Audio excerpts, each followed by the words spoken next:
예수님께서 십자가에서 죽으신 지 3일째 되는 날 오후에 두 사람이 예루살렘으로부터 한 7마일 정도 떨어진 엠마오라 하는 곳으로 아주 복잡한 신병을 가지고 같이 가고 있었습니다. 그들은 3일 전에 예수님 때문에 매우 실망하고 혼란스러운 상태가 있었던 것입니다. 아니, 그분이 돌아가셨어 하고 굉장히 실망하고 혼란스러운 상태가 있었던 것입니다. 그래서 두 사람이 그간에 있었던 일들을 이야기하며 가고 있었는데 그들 사이에 갑자기 낯선 한 사람이 함께 와서 세 사람이 동행하면서 이야기를 나누게 되었습니다. 그때 새로 함께하는 사람이 그 두 사람에게 지금 무슨 이야기를 하고 있습니까? 라고 이렇게 물었습니다. 그러자 이 두 사람 중에 한 사람인 글로바라고 하는 사람이 당신은 이 며칠 사이에 지금 예루살렘에서 있었던 그 큰 일, 모든 사람들이 관심을 가졌던 그 큰 일을 알지 못합니까? 라고 상당히 의아한 듯이 그렇게 묻고 대답하는 것입니다. 당신이 여행객입니까? 지금 여기 있었던 그 큰 일을 알지 못합니까? 하고 그렇게 물었던 것입니다. 그때 이 새로운 사람은 그것이 무슨 일이라고 물었고 이 글로바라고 하는 사람은 나사렛 예수에 관한 일이라고 하면서 이야기를 해 주었습니다. 그들은 서로 이야기를 하면서 가게 되었는데 알고 보니까 그때 새로 나타나서 함께 이야기하던 분, 그분이 바로 부활하신 예수님이셨습니다. 우리 그 말씀을 보도록 하겠습니다. 첫 번째, 제자들은 그때까지 예수님의 부활을 믿지 못하고 있었습니다. 제자들이 이렇게 예수님의 부활을 믿지 못한 것은 자기들의 꿈과 자아가 너무 강하였기 때문입니다. 예수님께서는 십자가에서 죽기 전에 제자들에게 적어도 이 세 번 이상이나 자기가 예루살렘에서 고난을 받고 십자가에서 죽을 것과 그 후에 부활할 것을 말씀하셨었습니다. 제자들은 예수님께서 이 예루살렘에 가시면 이제 예수님은 대단한 왕국, 새 왕국을 세울 것이고 우리들은 거기서 높은 권세를 가지게 될 것이다 라고 하는 그 기대를 하고 있는 것을 알았기 때문에 그것은 잘못된 기대이고 예수님께서 주시는 하나님의 나라는 그런 나라가 아니라는 것을 말씀하시기 위하여 제자들에게 십자가에서 죽고 부활하실 것을 적어도 세 번 말씀하셨던 것입니다. 예수님께서는 말씀하신 대로 예루살렘에서 죽으셨습니다. 그러나 제자들은 그 죽음을 제대로 받아들이질 못했었습니다. 우리가 지난주에 본 말씀, 이제 고난주간 동안에 쭉 본 말씀, 거기서 알게 되는데 제자들은 그 말씀을 받아들이지 못하는 것입니다. 예수님께서 죽는다고 말씀하실 때 제자들은 어떻게 해야 됩니까? 예수님께서 그 말씀을 하신 것을 받아들였다면 우리 예수님이 죽으셔. 이제 우리 예수님은 하나님의 뜻을 이루실 거야 라면서 주님 수고스럽더라도 잘 감당하시고 부활하신 다음에 우리 뵙겠습니다라고 막 그렇게 격려해야 될 거 아니겠습니까? 그렇죠? 왜냐하면 예수님께서 죽으신다고 하시고 하나님 뜻이라고 하면 제자들은 정말로 주님 정말 큰 사명을 맡으셨는데 꼭 성공하시기 바랍니다. 그 힘들더라도 잘 감당하셔서 내 뒤에 다 용서해 주시고 주님 사랑하실 때 내가 그 앞에 있다가 주님 경배하겠습니다. 이렇게 제자들이 했어야 될 것 같은데 이건 지금 내 생각에서 하는 말이고 제자들은 예수님께서 죽으신다고 하니까 어떻게 했습니까? 근심, 막 염려 이것이 가득 찼었습니다. 불안했었습니다. 예수님께서 요한복음 14장에 보면 너희는 마음에 근심하지 말라. 또 14장에 보면 요한복음 14장 그 20몇 절에 보면 너희 두려워하지 말라. 내가 평안을 준다. 이렇게 말씀하셨습니다. 예수님께서 십자가에서 죽으시기 위하여 붙잡히시니까 베드로는 어떻게 했습니까? 나 몰라요 하고 부인했습니다. 다른 제자는 도망갔습니다. 이걸 보면 예수님의 제자들은 예수님의 말씀을 들었음에도 불구하고 그걸 받아들이지 못했습니다. 예수님의 죽음이 충격적이었습니다. 예수님께서 하셨던 말씀을 믿었더라면 그렇게 부인하거나 충격을 받지 않았을 것입니다. 그런 그들이었으니까 예수님의 부활을 믿을 수가 있었겠습니까? 이 사람들은, 제자들은 예수님의 부활도 믿지 못하고 생각도 못하고 있었습니다. 그날 아침에 부활절 아침에, 그날 아침에 사람들이 예수님이 무덤에 갔었는데, 왜 무덤에 갔었나요? 여자들이 갔었는데, 그것은 우리가 이제 다른 부활절 말씀을 통해서 보고, 다른 부활절 말씀, 설교를 통해서 알듯이, 성경을 통해서 알듯이, 시체에 향품을 바르기 위해서 가는 것 아니었습니까? 그렇죠. 예. 예수님께서 부활하신다고 하신 것을 믿었더라면, 시체에 향품을 바르기 위해서 가는 것이 아니라 뭐 하기 위해서 가야 되는 거죠? 예. 지금같이 큰 현수 막 축 예수 부활 뭐 그걸 써서 갈 수는 없지만 예수님의 부활을 증언하기 위해서 내가 보기 위해서 야 예수님 부활하신다 하는 걸 막 증언하기 위해서 가야 되고 목격하기 위해서 가야 되고 또 부활하실 예수님을 붙잡고 경배하기 위해서 가야 되는데 제자들은 믿지 못했던 것입니다. 그래서 여자들, 사랑하는 여자들은 향품을 바르기 위해서 갔고 다른 사람들은 그 말을 들어도 어땠습니까? 진짜인가 하고 가서 보고는 빈 무덤만 보고 왔던 것이었습니다. 사실 부활을 믿었더라면, 주님의 말씀을 믿었더라면 오늘날 같으면 사람들이 거기다가 카메라를 딱 설치해놓고 야 부활하고 있다. 그걸 중계했어야 되고 카메라가 없었다면 제자들은 가서 그 현장을 목격하기 위해서 가서 기다리다가 부활하신 주님을 만나면 경배를 했었어야 될 것입니다. 그런데 제자들은 그렇게 하지 못했습니다. 믿지 못했던 것입니다. 심지어 그날 아침에 무덤에 갔다 온 여자들이 천사들이 한 말을 듣고도 무덤이 비었더라. 또 자기들이 가서 무덤이 빈 것을 확인하고 왔음에도 불구하고 여기 지금 대화까지 나오잖아요. 몇 사람이 가서 무덤이 빈 것을 확인하고 왔다. 지금 여기 나옵니다. 아까 우리가 이 읽은 말씀 가운데 23절이죠. 그의 시체는 보지 못하고 와서 그가 살아나셨다 하는 천사들의 나타나심을 보았다 함이니라. 또 우리와 함께한 자 중에 두어 사람이 무덤에 가 과연 여자들이 말한 바와 같음을 보았으나 예수는 보지 못하였느니라. 이렇게 말합니다. 그러면서도 주님의 무덤이 비었어? 하면 부활하셨을까? 라고 생각을 하고 거기서 기다려야 되는데 이 제자들은 지금 엠마오라고 하는 곳으로 가고 있었다는 것입니다. 왜? 제자들이 예수님의 부활을 믿지 못했기 때문입니다.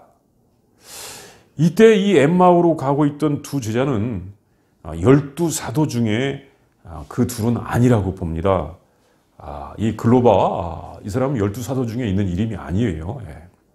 그래서 누가복음 10장 1절에 보면 예수님께서 70명을 또 따로 파송하신 적이 있었는데 그 70인들 중에 속한 사람들이라고 보입니다. 그런데 그들은 그날 아침에 있었던 이런 여러 가지 상황들을 알고 있음에도 불구하고 엠마오로 가고 있는데 그들도 예수님의 부활을 믿지 않고 있었던 것입니다. 참, 예수님의 부활을 못 믿었습니다. 이것을 보면 예수님을 따르던 제자들도 예수님의 부활을 믿기가 쉽지는 않았던 것입니다. 참 어려웠던 것입니다. 죽은 자의 부활은 그만큼 특별한 것이다 라고 하는 것을 우리가 생각하지 않을 수 없습니다. 죽으면 끝인데 죽은 자가 살아났다는 것, 이건 있을 수 없다고 그들이 생각했던 것 같습니다. 그리고 그들이 이 부활을 믿지 못했던 것은 그들의 자아가 너무 강했기 때문입니다. 이 자기의 꿈에 대한 집착이 너무 강하기 때문에 그렇습니다. 오늘날도 많은 자아가 강한 사람들이 예수님을 믿기가 어렵습니다. 이 자아가 강하기 때문에 예수님의 부활을 그 말씀을 들었음에도 믿기가 어려웠던 것입니다. 아직 자아를 십자가에 못 박지 못하였기 때문에 예수님의 말씀이 믿어지지 않았던 것입니다. 예수님의 말씀이 믿어졌더라면 그들은 예수님의 부활도 믿었을 것입니다.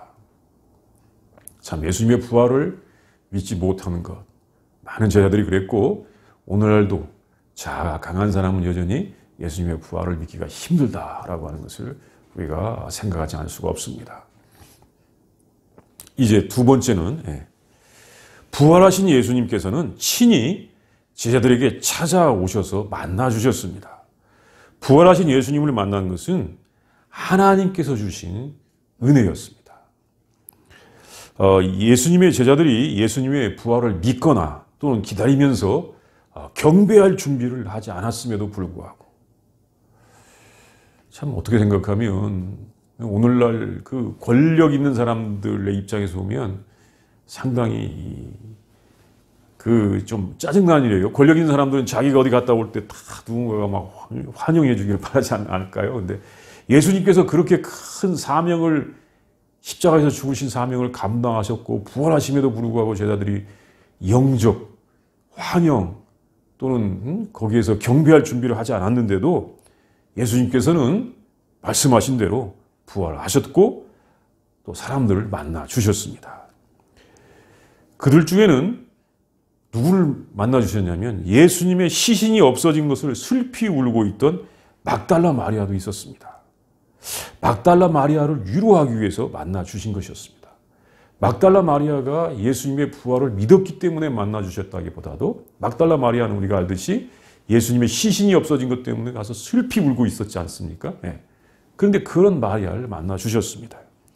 그리고 또 본문에 나오는 엠마오로 가는 이 두 제자들을 만나 주셨습니다. 이 사람들은 우리가 이 본문에서 보듯이 예수님의 부활을 거의 생각하지도 못하는 사람들이 있는 것이 틀림이 없습니다. 예. 그래서 엠마오로 가고 있습니다. 또한 예수님께서 오셔서 자기들과 대화를 했어요. 예.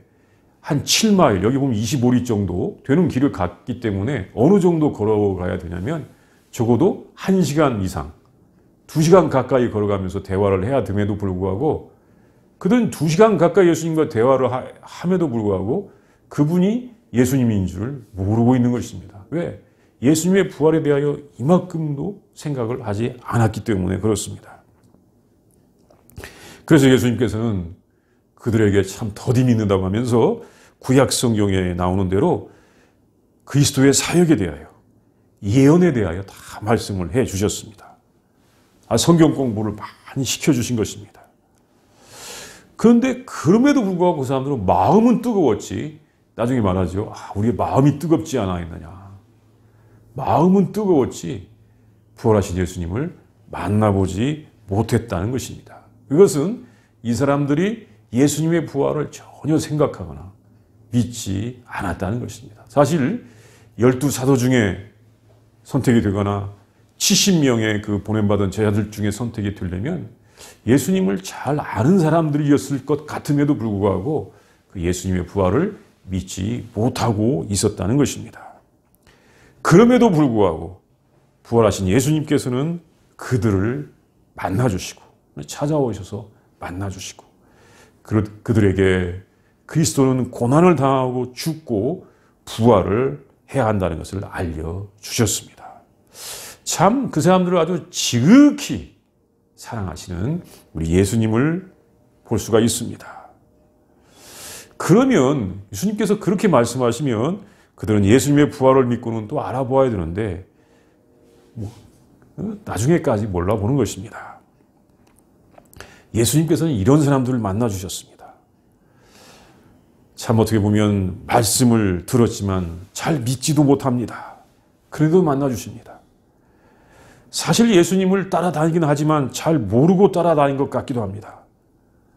그래도 만나주십니다. 그런데 여기 보니까 이 사람들은 이런 면은 있는 것 같다는 그런 면이 있습니다. 어떤 사람이냐면 마음씨는 참 착한 사람들인 것 같습니다. 왜냐하면 저녁 때가 되니까 그 동행한 사람, 사실 예수님이죠. 그분이 모르는 사람이 어딘가로 더 가려고 하니까 어떻게 했습니까? 강권했습니다. 우리와 함께 같이 갑시다. 우리와 함께 머무릅시다. 지금 날은 어두웠습니다. 지금 밤은 깊어가고 있습니다. 하면서 이 사람을 강권해서 자기들의 그 숙소, 식탁으로 모시고 갔습니다. 우리 함께 머무르지요. 때가 저물어가고 날이 이미 기울었습니다. 이게 참 굉장히 귀중한 말씀이에요. 예, 아주 시적인 표현인데 우리가 자주 써야 될 말입니다. 우리 함께 머무릅시다. 때는 저물어가고 날은 이미 기울었습니다. 이렇게 말하면서 강권한 것을 보니까 정말 착한 사람인 것 같습니다. 그래서 함께 집에 들어가서 함께 식사를 하게 되었는데 나그네인 그분, 나중에 합류한 그분이 떡을 가지고 감사 기도를 하셨을 때 이 두 사람의 눈이 밝아지게 되었습니다. 그들과 함께 동행하시고 함께 식탁에 앉은 분이 바로 부활하신 예수님이셨습니다. 참 감사의 기도를 하면서 함께 떡을 뗄 때 그들의 눈이 밝아지게 되었던 것입니다. 그리고 그들이 예수님을 알아본 순간 예수님은 벌써 그 자리를 떠나고 보이지 않았습니다. 놀라운 일이죠. 예수님의 부활하신 몸은 우리들의 일반적인 몸이 아니었습니다. 예수님의 몸은 시간과 공간에 어떤 제한을 받지 않는 그런 몸이셨습니다. 그들이 예수님을 알아보는 순간 예수님은 벌써 다른 데로 가신 것이었습니다. 그 두 제자는 예수님께서 부활하신 것, 살아나신 것을 직접 목격한 것입니다. 그런데 그들이 어떻게 보면 참 특별한 사람이 아니라는 것입니다. 특별한 사람이 아니에요. 특별히 믿음 좋은 사람이 또 아닌 것 같습니다. 예수님께서는 그들에게 주님을 만날 수 있는 은혜를 베풀어 주셨던 것입니다. 이제 그들은 그 길로 즉시 일어나서 밤중에 예루살렘으로 돌아가서 함께 모여있는 제자들에게 그 사실을 증언하였습니다. 우리가 길에서 부활하신 예수님과 대화했고 우리가 예수님을 만났다라고 그렇게 증언했던 것입니다. 그러자 시몬 베드로도 부활하신 예수님을 만났다고 이야기를 하였습니다. 그 이야기를 들었습니다. 그들은 서로 예수님의 부활을 증언하였습니다. 이제 그들은 부활의 증인으로서 그들의 역할을 다 하면 되는 것이었습니다. 이 예수님의 부활을 목격한 사람들은 어떻게 보면 대단한 사람들은 아닙니다. 그런데 그들은 주로 혼자 있을 때 예수님의 부활을 본 것이 아니고 여럿이 함께 있을 때 이렇게 예수님의 부활을 보게 되었던 것입니다. 이 사람들도 둘이 함께 가다가 부활하신 예수님을 만나지 않았습니까? 우리가 오늘 이 성시교독을 통하여 고린도전서 15장을 읽었는데도 여기 보면 제자들이 여럿이 있을 때 이처럼 부활하신 예수님을 만나게 되는 경우가 더 많이 있습니다. 함께 있을 때. 그러니까 우리는 혼자 있을 때보다도 두세 사람이라도 함께 있을 때 예수님께서 우리를 만나 주시는 경우가 더 많다는 것을 알게 되는 것입니다. 그러고 보면 참 신앙의 공동체가 중요해요. 나 혼자 예수님을 잘 믿겠어. 나 혼자라도 예수님을 믿을 수 있어. 라고 하는 거, 그것이 아니라 우리가 함께 있을 때 부활하신 예수님을 더 잘 만날 수 있다. 이것입니다. 그리고 이제 부활을 목격한 제자들은 그들의 믿음이 한 단계 더 성숙하게 되는 것입니다. 나는 부활하신 주님을 만났다. 이렇게 증언할 수 있는 한 단계 성숙한 믿음을 갖게 되는 것입니다. 이제 세 번째는 예수님의 부활은 예수님이 그리스도이신 것을 알려주는 것입니다. 그리스도는 죽음을 이기고 부활하셔서 영생하시면서 우리에게 영생을 주시는 분이십니다. 예수님이 메시아인지 한 선지자인지는 당시의 사람들에게 논쟁거리였습니다. 당시 유대인들이 이걸 가지고 저 사람은 메시아인가? 저 사람은 선지자 중에 한 사람인가? 많이 논쟁을 했던 것입니다. 유대인들은 예수님을 선지자 중에 한 사람이라고 생각하고 있었습니다. 왜냐하면 메시아라면 하늘에서 권능을 가지고 원수들을 굴복시켜야 된다고 그렇게 생각하고 있었던 것입니다. 그 유대인들이 와서 예수님에게 하늘에서 오는 권능을 보여주십시오라고 이렇게 요청하는 경우가 많이 있었는데 이것은 알고 보면 그 당신이 권능을 가지고 지금 저 우리를 압제하는 저 우리의 적들을 제압해 주십시오. 이런 요청입니다. 근데 예수님께서 그걸 하지 않습니다. 예수님은 원수들을 그렇게 제압하지 않았습니다. 그러니까 이 유대인들이 볼 때는 예수님은 하늘의 권능을 가지고 온 분이 아니다. 메시아가 아니다. 이렇게 생각을 하는 것이었습니다. 그리고 또 메시아는 어떤 분이냐면 영원히 사는 분입니다. 왜냐하면 하나님의 아들이기 때문에 그리스도는 하나님의 아들이기 때문에 영원히 살아야 했습니다. 본문에서 보면 이 19절에 글로바가 뭐라고 합니까? 예수님은 사람들과 하나님 앞에서 말과 일에 등한 사람으로서 선지자 중에 한 사람이었다고 그렇게 말합니다. 글로바라고 하는 예수님의 제자였던 사람이 선지자 중에 한 사람이라고 말합니다. 베드로가 신앙 고백했던 것을 모른 것 같기도 하고 아니면 신앙 고백을 했었어도 그건 무효야. 왜? 십자가에서 죽어서 무덤에 갔어. 더 이상 그는 그리스도가 아니야. 이렇게 글로바가 생각하고 있는지도 모릅니다. 그리스도 하나님의 아들이라면 죽지 않아야 하는데 죽었기 때문에 그는 선지자라고 이렇게 말을 하고 있습니다. 그리스도는 죽지 않는다고 하는 그런 믿음이 있습니다. 이것은 또 우리가 요한복음 12장 32절, 34절에서도 또 볼 수가 있어요. 그 마지막 주간에, 고난 주간, 그 주간에 예수님께서 예루살렘에 오셨을 때 예수님께서 자신의 죽음에 대하여 이야기하는데 그 예수님의 제자 아닌 다른 사람이 듣고는 당신이 죽는다고? 그러면 당신은 그리스도가 아니야. 이렇게 말하는 게 있습니다. 우리 한번 그걸 찾아서 읽어보도록 하겠습니다. 신약 성경 요한복음 12장 32절에서 34절 말씀을 같이 읽겠습니다. 시작. 내가 땅에서 들리면 모든 사람을 내게로 이끌겠노라 하시니 이렇게 말씀하시면 자기가 어떠한 죽음으로 죽을 것을 보이심이라. 이에 무리가 대답하되 우리는 율법에서 그리스도가 영원히 계신다함을 들었거늘 너는 어찌하여 인자가 들려야 하리라 하느냐. 이 인자는 누구냐. 여기 사람들은 그리스도는 영원히 계셔야 한다고 하는 것을 헬라 사람들인데 알고 있었다는 것입니다. 여기서 이제 율법이라고 했는데 실은 시편 89편 4절이나 110편 4절 또는 이사야서 9장 7절, 에스겔서 37장 25절 말씀이에요. 이런 데 보면 그리스도는 영원히 있다라고 하는 말씀이 있기 때문에 사람들이 알고 있는 겁니다. 그리스도는 영원히 계신다.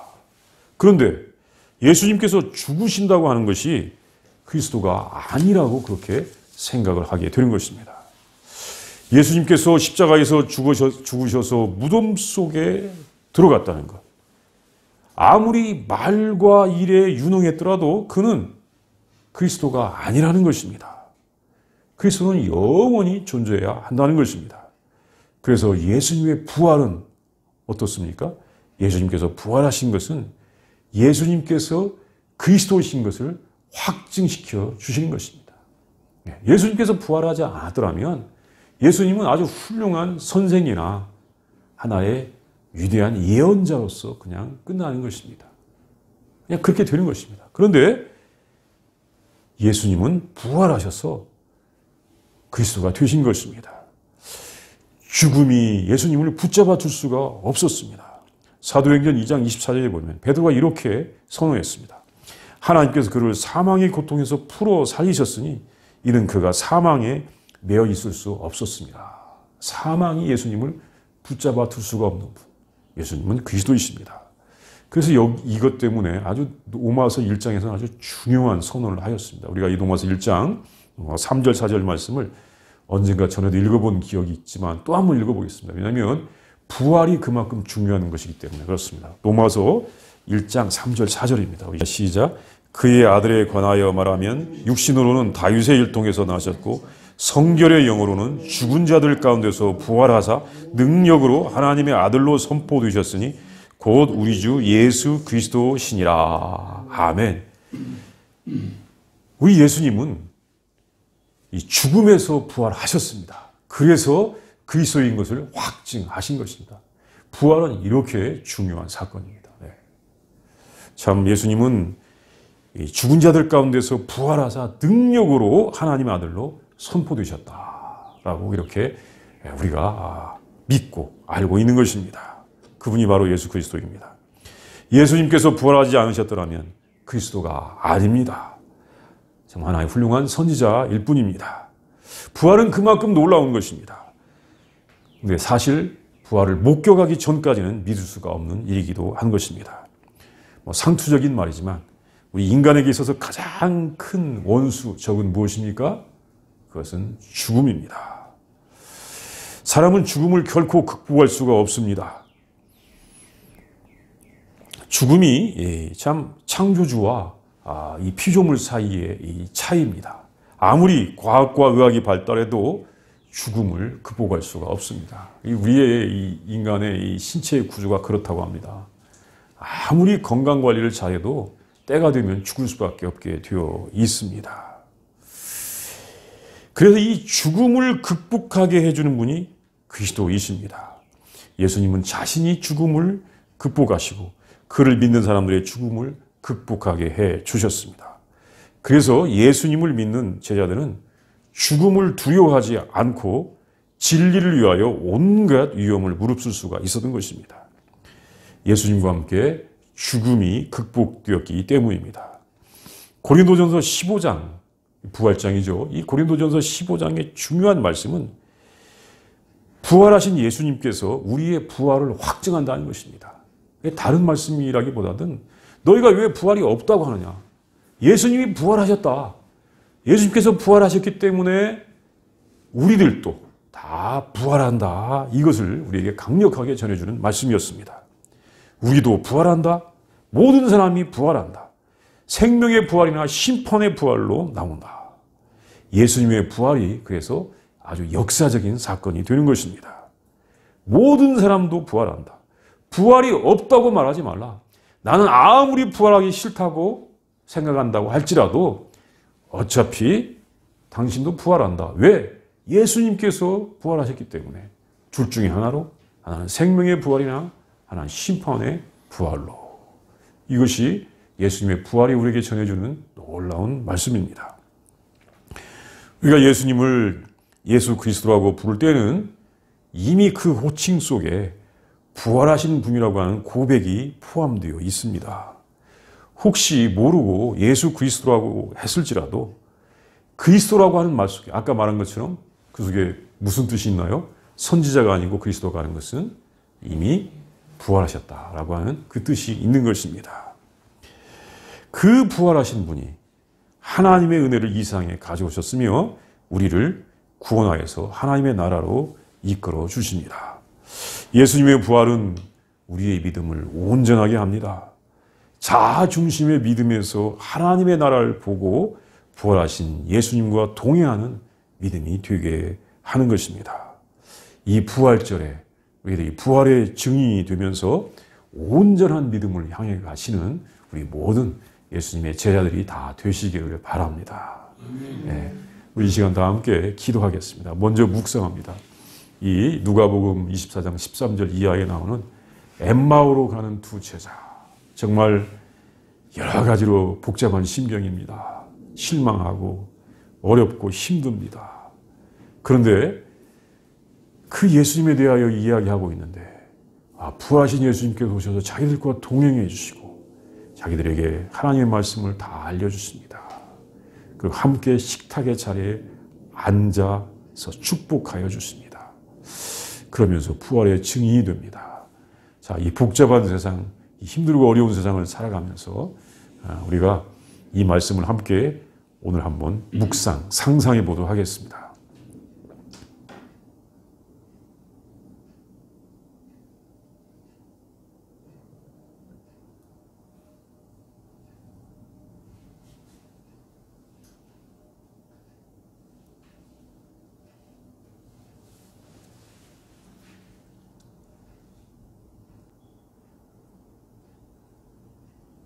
생명의 하나님, 구원의 하나님 참으로 감사합니다. 이 부활의 아침에 예수 그리스도를 믿게 하시고 주심을 진심으로 감사합니다.